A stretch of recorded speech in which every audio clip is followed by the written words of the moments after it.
I want to start here, and this is probably something that we're going to have to talk about several times because it's really hard to understand. But we've talked about it once before over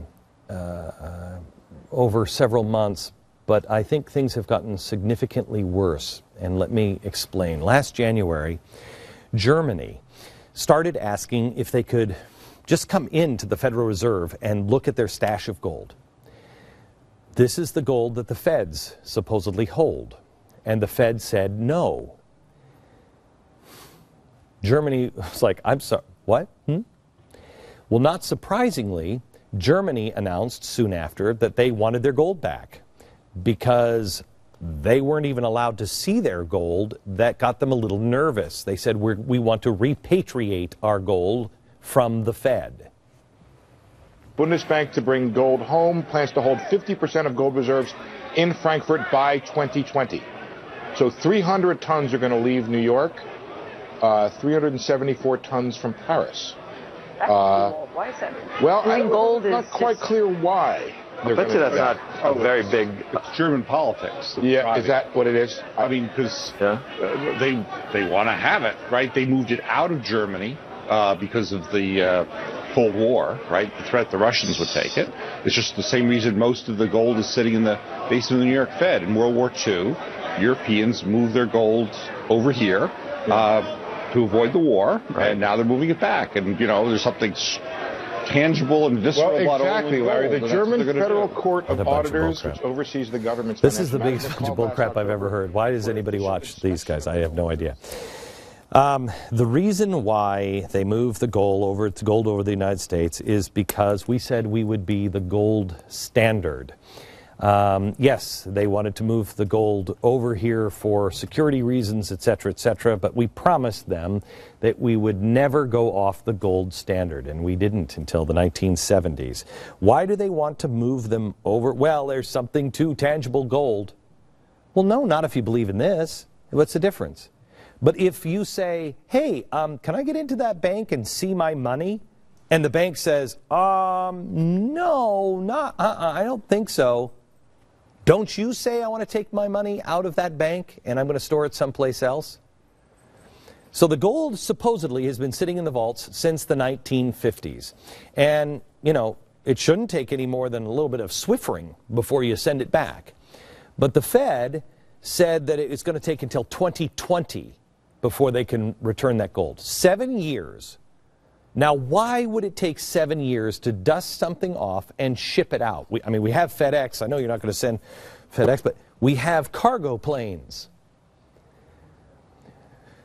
Now, that's what they said last year. They were going to make their first payment on that over the holidays, and they did. But something happened along the way. Apparently, we had to melt their gold bars down. The Fed claims that about 6,700 tons of gold from Germany is in their vaults. What Germany is asking to get back is 300 tons, 5% of their stack. Shouldn't be a problem. It's been a year since they requested, and the U.S. has just sent back 37.5 tons. That's 50 tons short of what we need to send each year to meet Germany's request by the deadline. We didn't even hit the first payment. Okay, that should, if I'm German, that makes me nervous. Wait a minute, you promised you'd send all of the first year, and you only sent half of it. What's the problem here? And here's the disturbing part, even more disturbing. The reports that are coming out now is that the gold we sent them over the holidays was melted down and recast. This is important. It begs the question, why? I can think of several reasons, but none of them really make sense, except the situation is worse than even I thought it was. When I talked to you about rehypothecation, I think there's a good chance that there's not a lot of that gold left. But how did that happen? I mean, do we have another Sandy Berger loose, you know, stashing gold bricks in his socks? No. No. The answer is partially rehypothecation. Now, this is something we talked about on this program before, if you remember. When they're taking the gold and Germany says, I want the gold, return our gold, it's ours, the Federal Reserve says, okay, but we'll return 10% in 7 years. Well, how hard is it to return our gold? It's got the German Republic stamped on it. Give us our gold. The reason why, this is my theory, the reason why they're not returning that for 7 years is because a little phone call came in and they said to the Germans, hey, rehypothecation, dude. If you take your, there's not enough gold here. We're playing a game. There's only so many assets. And so we just keep building on those assets in a bogus way. So once people demand their hard asset back, the entire thing collapses. And that's the last phase of what we're headed for. Rehypothecation. Learn it. Okay, that's really important. Let's start at the basics. The Federal Reserve is a collection of banks. We don't know whose banks they are. We're not allowed to look at their books or anything else. They're the ones that we put the gold in, and then they give us this instead. They print our money. But we're not allowed to see that we just gave them all that gold? Yes, that unfortunately is the way it works. Sounds like a scam already, doesn't it? The money has to be backed by something. It needs to be backed by gold. So we put all of our gold into the Federal Reserve, just a giant bank. And they gave us a stack of cash. And then we said, okay, this is the cash the Federal Reserve has. Remember, it's all backed by gold. Then we convinced the entire world, not just the U.S., but the rest of the West. Germany gave it to us, Japan, the UK, everybody gave us their gold to hold, like in a safety deposit box for the entire world. Okay? Safety deposit box. Let me stop there for a second. I want you to think of the vaults down at the basement of the Federal Reserve in Manhattan as a safety deposit box. You go in, say you have jewelry. I have my wedding ring. It's my anniversary today. This is the ring we had made for me. It's the Klimt, the Kiss on it. And it's special to me. And if I go to a safety deposit box, I put it in there with all the other, lovely plastic jewelry that I have. And I bring it to the bank and I say, I want to put this in a safety deposit box. They give me a receipt. They give me a key. I go in and I put it all into the safety deposit box. I see it the whole way. Anytime I can walk in and say, I want to see my stuff in my safety deposit. Yes, sir, Mr. Beck, do you have your key? Yes, I do. We both unlock it, then we have it. We each have a key, and I can see it anytime. Now, at some point, if I go back and I say, I want my wedding ring back and I want all my jewelry, they say, oh, I can't let you see that. Wait a minute. What? What do you mean I can't see that? And then, if they give me, not this ring, but they give me another wedding ring, might weigh exactly the same, but it's not my wedding ring. Wouldn't you ask some questions? Let me explain rehypothecation one time, and then back to what happened to Germany. Why I said originally they weren't going to give their money back to them for 7 years is because rehypothecation is exactly what happened to our housing crisis. And it's happening to our gold because everybody got greedy. Everybody was greedy in the housing market. Not necessarily you, but the banks. Here's what happened. Let's say these were just houses.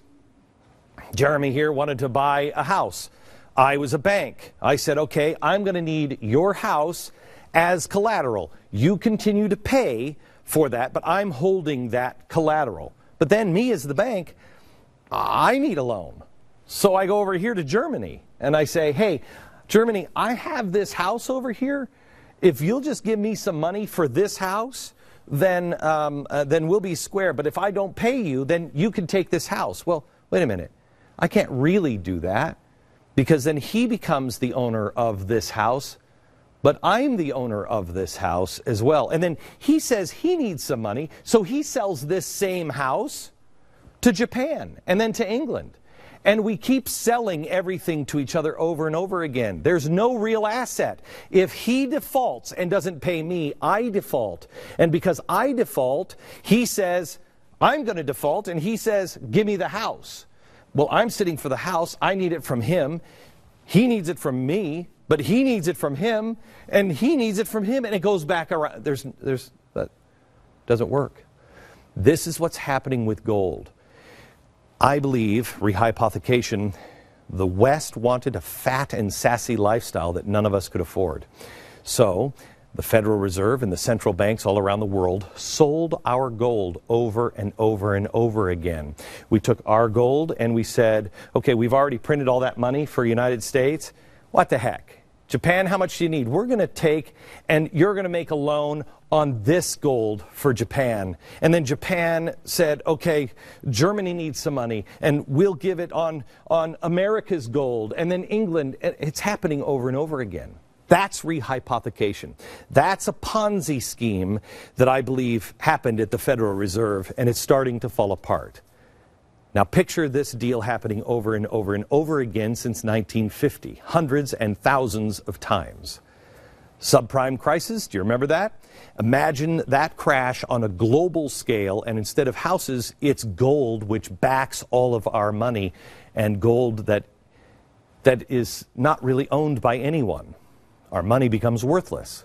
Not a good Ponzi scheme, right? Everything collapses. The Fed's no different right now. But I believe it's worse than this. I believe not only did they rehypothecate all of the gold, but they also said, you know what? I'm going to sell this to somebody else because I, as the bank, also want that money. Oh, and I'm going to take the German money, this gold, and I'm going to sell this one to somebody else too, because I as a bank need some money. Forget about the countries. We've already sold the gold to each other over and over again, but then they just started taking the gold and selling it themselves. Wait a minute. The Federal Reserve, remember what got me here, is the Federal Reserve cannot pay Germany back a relatively little sum that happens. A little sum, not this big box, just a little box of their gold. They can't do it. And when they start asking for it, they stall. And then something weird happens. Nobody's allowed to peek into the vault. Do you remember Geraldo at Al Capone's vault when nothing was there and it was kind of a letdown? This time it won't be a letdown if nothing's there. A German reporter with over 3 decades of experience in financial reporting asked on December 27th, Germany's Bundesbank, their central bank, why the Federal Reserve melted down the gold that was returned. Here is his email. Dear ladies and gentlemen, I am an independent financial journalist. In connection with the transfer of 37 tons of Bundesbank gold from New York to Germany, I came across the news that the bars were melted down before the transfer. May I kindly ask you the following information? Why were the bars melted at all? And why couldn't that wait until the bars arrived in Frankfurt? Lars Scholl. Great question, Lars. The bank's answer wasn't really an answer at all. They explained that they have a new storage concept to ensure that certain specifications are met. They claimed the bars had to be melted to meet these specifications. Why in the world would you need to melt it down before it got to Germany? If you ever seen the movie The Italian Job, what's on that bar? It's stamped with a dancer, right? I don't know what Germany's has on it. I don't know, maybe a big beer stein or something. But they're all stamped. And why are gold bars stamped like that? Do you remember in the movie, what did they say? Everybody knew. Remember, that's why the one guy got it in the head, because he was like, oh, this is... Everybody knew who owned that gold. That's why every country stamps it to authenticate the weight and the purity. Let's talk about purity for a second. Several years ago, the Fed had to respond to reports that damage had happened to Britain's gold when Britain asked for some of its gold back and left it with a purity of just 91%. What does that mean? Again, I go to the bank, I give them this, and then I say, what's the purity of this? It was 99.9% pure when I gave it. If it's 91% pure, there's a problem. When you melt down these bars and send them back, you negate the authenticity. We're not able to send them the right amount of gold at all. We're not able to send them their actual bars of gold. That's a red flag to me. And it should have every American and every press organization up in arms asking question. I believe what's happening is far worse than rehypothecation. Not only were the feds playing the Ponzi scheme of rehypothecation, a game on each other over and over, and they all knew it, all the central banks, but I believe they're also physically selling everyone's gold. And now they can't reproduce the stamp, and so they're coming up with whatever they can. Remember, when Britain complained that their money was repatriated gold, it was returned with a small piece of impurity. Well, when you have access to that much gold, skimming it becomes quite tempting. Does anybody have a quarter on them? Nobody actually carries any cash anymore. You think about a quarter or a dollar, an actual coin. You have a quarter? Somebody actually uses the drink machine. When you think about a quarter, I want you just to think about the thin part for just a second. This part. Pull in as tight as you can. This part. The edge. Is it smooth or does it have ridges like ruffles? It's ridgy, right? Why? Why are those ridges there? Because if you skim it, it becomes less valuable. Think of it like the scene from Indiana Jones. Do you remember this scene? Do we have this? Yeah. Remember? This is the most ridiculous thing because you know how heavy that would be if it was pure gold. But anyway, he takes the sand. It's not quite enough, so he has to pour a little bit out. No. What people used to do is they would skim a little bit. This is a very old coin. This is from the time of Christ. This is from the year of the crucifixion. This is a piece of silver. If you look at this coin, you can see, pull in as tight as you can. If you look at this coin, you can see that it is uneven. See, pull in, there you go. It is uneven, and parts of it are cut off. The back is even better to see. Parts of the stamping have been cut off. Why? Because over 2,000 years, because it's solid silver, people would take a little bit and just shave a little bit off. That's why those ridges are on the quarter. They shave just a little bit off. That's what happened to England when they got 92%. They just shaved a little bit. The world needs to demand accountability from the Federal Reserve. I don't think it's going to end well when we do. In fact, I think it ends horribly for everyone. But better face the facts right now. The world needs to demand to see proof that America still has its gold and we still stand for something. Now, maybe this is just a giant mix-up and all of it can easily be explained by coincidence. I can't think of a way it does. My gut tells me that's not the case. It tells me the more likely scenario is the Fed is playing games, more specifically stealing through a massive Ponzi scheme. And when the rest of the world who has been in on part of that, the rehypothecation, realizes that the Fed and U.S. government perhaps has been taking the gold, not just theirs, yours as well, to fund their addiction to spending or to give the banks more money. There is nothing of value in those vaults, and there is nothing that anyone will put any trust in. The chickens come home to roost. We have never seen theft like this before. How would you feel if you went to the bank and they couldn't give you back anything, your wedding ring or any of your other valuables? When you got back, they handed you this, except it really was plastic, but it wasn't plastic when you gave it to them. That's what's happening, I think, right now. And it's happening to Germany, and it will at some point happen when people all over the world, and hopefully our country, start demanding to see the vaults and the gold. When the people busted down the doors only to find nothing, what happens to those bankers? What happens to Americans? You will be blamed for stealing the world's treasure. America is the globe's banker, and it is only a matter of time before all of the world, and the rest of us as well, find out we ain't got nothing. Who does?